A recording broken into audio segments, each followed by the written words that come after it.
Secret numéro 1, pourquoi Eminem a-t-il failli être interné quand il était petit? Quand on voit Eminem aujourd'hui, on imagine qu'enfant, il était plutôt du genre meneur de bande. Eh bien non, pas du tout. Il était plutôt réservé et chétif, du coup il était souvent chahuté à l'école, et un jour un de ses camarades l'a frappé tellement violemment à la tête qu'il s'est retrouvé à l'hôpital inconscient. Il était plus ou moins dans le coma, il saignait des oreilles et du nez.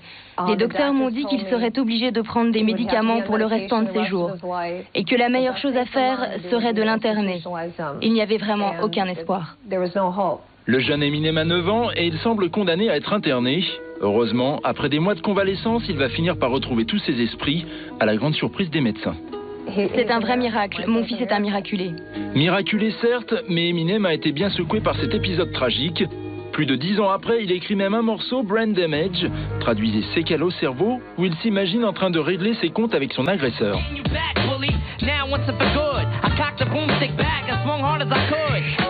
Comme quoi, si Eminem a bien retrouvé toute sa tête pour écrire des chansons, on est d'accord, il reste quand même un peu dérangé, non? Secret numéro 2, pourquoi la carrière d'Eminem a-t-elle failli s'arrêter après son premier album? Et oui, Eminem, c'est un des plus gros vendeurs de disques de ces 5 dernières années.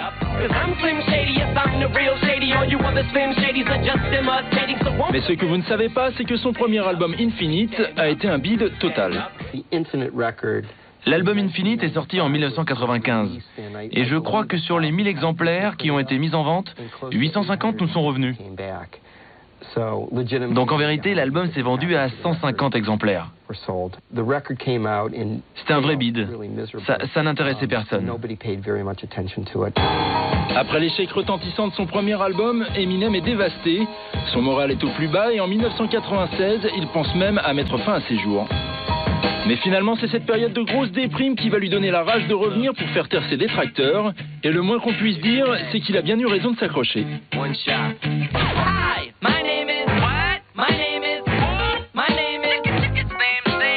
Et oui, en 1999, Eminem devient enfin une star du rap avec My Name Is.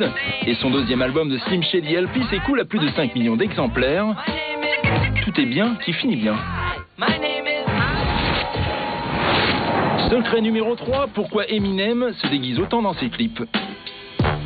En général, dans les clips de rap, les ingrédients incontournables, ce sont plutôt les belles bagnoles, les jolis châssis en tout genre et les chaînes en or qui brillent.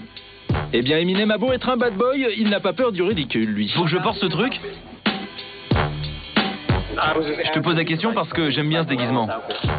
Et oui, son truc à lui, c'est de se déguiser. Mais d'où lui vient cette idée loufoque? Eh bien, qui mieux que la maman du petit Marshall Mathers, alias Eminem, pour nous donner la réponse? Depuis qu'il est tout petit, Marshall a toujours eu beaucoup de talent. Ça a toujours été un artiste, un très bon acteur. Il se prenait pour Superman, Batman ou encore Robin. Il avait un masque et une cape, comme Batman. Le masque et la cape, visiblement, il les a gardés. Le super-héros est même devenu le personnage qui revient le plus dans ses clips, comme s'il voulait sauver le monde à sa manière. Il chasse les boys bands, joue les Superman de seconde zone, et il a même décliné l'idée du super-héros dans une version dessin animé. Bon, entre nous, heureusement que sa mère ne nous a pas révélé qu'il se prenait pour Michael Jackson, hein. Ah, quoique...